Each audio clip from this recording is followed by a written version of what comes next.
لا بد ان القلوب القاسية لها علامات.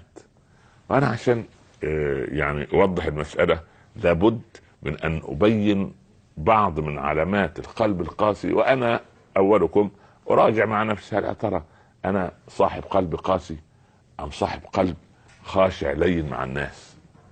وانتم كذلك رجالا ونساء ابنائي وبناتي، نشوف يا ترى ايه ال القلب القاسي. اولا هو القلب القاسي ده كيف يقسو؟ قالوا اول شيء من علامات او من روافد قسوة القلب كثرة النوم. الناس النوم مرتبط كما قلت لكم من قبل بكثرة المعاصي. كل ما الواحد يذنب اكثر كل ما ينام اكثر، كل ما ذنوبه تكثر كل ما نومه يكثر. ليه؟ من اين اتيت انا بهذا الكلام؟ الجنة كم ساعة ينام الانسان في الجنة؟ سبحان الله، كم ساعة؟ ولا دقيقة ولا ثانية. لا نوم لا موت، يعني لا هم لا غم لا حزن، سبحان الله، لا ليل لا نهار، ما فيش، خلاص عالم اخر. اذا ما فيش نوم في الجنة، ليه؟ لان اهل الجنة لا يعصون الله رب العباد، ما يعصوش ربنا. فعدم الذنوب مرتبط باليقظة، وكثرة الذنوب مرتبطة بالنوم. وقلنا من قبل احنا لو حسبنا ان لو نمت 8 ساعات كل يوم واموت وانا عندي 60 سنة، اذا انا نمت من عمري 20 سنة. 20 سنة نوم، تلت العمر ضاع نوما. وما اطال النوم عمرا ولا قصر في الاعمار طول السهر، لا ده ولا ده، كما قال الخيام. هي كده. فالعبد مننا كثرة النوم. ايضا من ضمن روافد قسوة القلب كثرة الاكل. الطعام ده مصيبة. ليه؟ الصالحين كان عندهم قضيتين: قلة الطعام مع وجود المال الحلال الذي يشتري به هذا الطعام. فماله حلال، فالمال الحلال شفاء من كل داء. وانا لا ادري لماذا سبحان الله العظيم المسلمين يعني كثرت بطنتهم، يعني ياكل وياكل اغرب من الخيال. بناتنا ونساؤنا ربنا يهدي الحال هم اكثر الناس ذهابا الى العيادات الحمية والرجيم.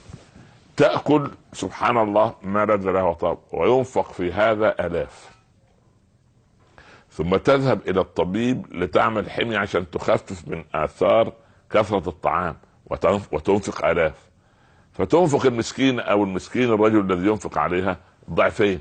مسألة ايه؟ مسألة في كثرة الاكل، ومسألة في علاج يعني زيادة الوزن. الله، طب كفى بابن ادم ثلث لطعامه ثلث لشرابه ثلث لنفسه، صح ولا لا؟ لكن اخذ كل المعدة للطعام والشراب لا مجال فيها، النفس والعياذ بالله يصلي صلاته تعبانه، ما يقدر يركع، لا يستطيع السجود. لو اطال الامام في السجود قليلا يا الله يقول لك فين الاكسجين، اتق الله يا راجل انت اطلت بنا، وما اطال به هو الذي يعني سبحان الله. فاذا كثرة النوم، كثرة الاكل، ثم من ضمن روافد قسوة القلب كثرة الكلام. واحنا اصبحت امة مكلمة، كله يتكلم. يا مؤمن، لماذا خلق الله لي لسانا واذنين؟ ليه؟ فكر فيها. عشان كلامي يكون نصف استماعي، يعني استمع ضعف ما اتكلم. فلو تكلمت 10 دقائق لازم استمع ثلث ساعة. لو تكلمت ساعة يبقى انا استمع ساعتين. لا، ده احنا امة العرب الله اكبر علينا ما شاء الله، والمسلمين يتكلمون سبحان الله 7 ايام ويستمعون 7 ثواني. ده اذا اراد ان يسمع، وبالذات لزوجته، وبالذات لاقاربه، وبالذات لمن يريد ان ينصحه، بالذات للشيخ في المسجد معاه مسبحة كده وقاعد سبحان الله يعدي فيها: يا ابن اتق الله، الرجل الخطيب يخطب ومن مس الحصى فقد لغى، جمعتك ضاعت. قاعد سبحان الله مطلع المحمول ويكتب رسائل اثناء، دي قلة ادب. طبعا انا لو اصطدت واحد من هؤلاء وانا على المنبر ده يعني يكون امه قد دعت عليه ليلة القدر، دي قضية اخرى. لكن يعني يشكو بعض تلاميذنا وابنائنا من الدعاء والائمه والوعاظ يعني يقول لك الناس يطلع يا اخي، لا، وانت تقول له يا شيخ ما تسكت له، يبقى انت تعظه ان تنهره عما يصنع. اما تتركه بهذا وهو يظن ان صلاته هو مجرد صلاه الجمعه، ان حضور معاليه وسيادته هو ده يعني قضى الامر. لا، يبقى يتقي الله عز وجل. لو انت قاعد امام الوزير يجوز ان ترسل رساله وانت قاعد امامه؟ والله ما تستطيع، لا تستطيع. ليه؟ لانك هتستحي. والمعقول يا اخي اجلس مع الوزير وارسل رساله لزوجتي ولا لابنتي؟ معقول هذا؟ لا. كثره النوم، كثره الطعام، كثره الكلام، سبحان الله. ثم كثره المخالطه.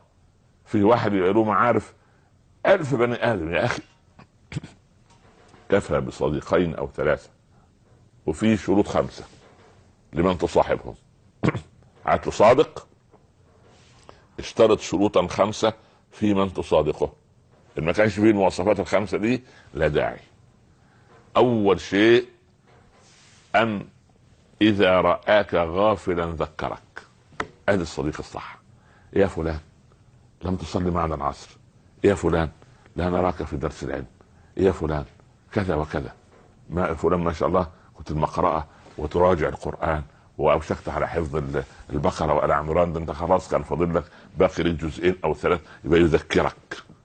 طيب ان رآك غافلا ذكرك. طيب وان رآك ذاكرا اعانك. شو لك يا شيخ لا تتشدد، ايه التصرف ده يا عم؟ مش كده، الدين يسر. الله، اريد لا يفعل شيء الا انه يصلي الفرض وبعضا من النوافل او شيء من القرآن بس، لم يصنع اكثر من هذا.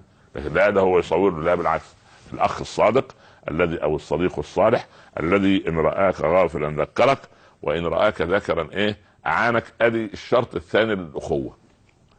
الشرط الثالث اذا رأيته ذكرتك بالله رؤيته.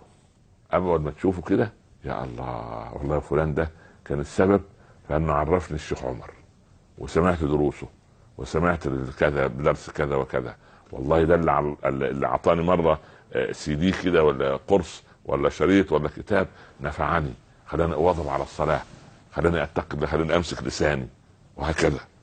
ان تذكرك بالله رؤيته. وبعدين ان يدلك على الله حاله، لا يقول كلاما ويطبق كلاما اخر. ودي اخي الكذب حرام وهو يكذب، الدخول في المواعيد حرام وهو سبحان الله ولا يحافظ على المواعيد. لا، مش كده. ان تذكرك بالله رؤيته وان يدلك على الله حاله. ده الشرط الايه الرابع. الشرط الخامس ان يزيد في علمك منطقه. كل ما يتكلم تزداد علما مش تزداد جهلا. مش يروح يستفتي سيدي جوجل. لا، سيدي جوجل ده لا يدرك من الفتيا شيء. لناس الان على في مسألة الطلاق، ودي مسألة لو سئل فيها عمر بن الخطاب لجمع لها أهل بدر. يروح على النت ويفتح الشبكة العنكبوتية ويروح على جوجل وياخد منها الفتوى. يا ابن الحلال ليس هذا الكلام مش منطقي كده. وروح للشيخ واستفتيه. دي بيوت تقام على حلال وحرام. طيب إذا المنابع ال5 دي، كثرة النوم وكثرة الأكل وكثرة الكلام وكثرة المخالطة، سبحان الله، بهذا المنطق، وكثرة التهريج، ال5 منابع دول تقسي القلب. طيب إذا قسى القلب، أول شيء تتعطل الحواس، لأن القلب ده الملك والحواس شغال عنده. فالقلب ما دام قاسي ينظر للمحرمات، يتكلم في الفوضى، يسمع سوء الأدب، يروح برجليه إلى المكان، ويصير العبد ألعوبة في يد الشيطان.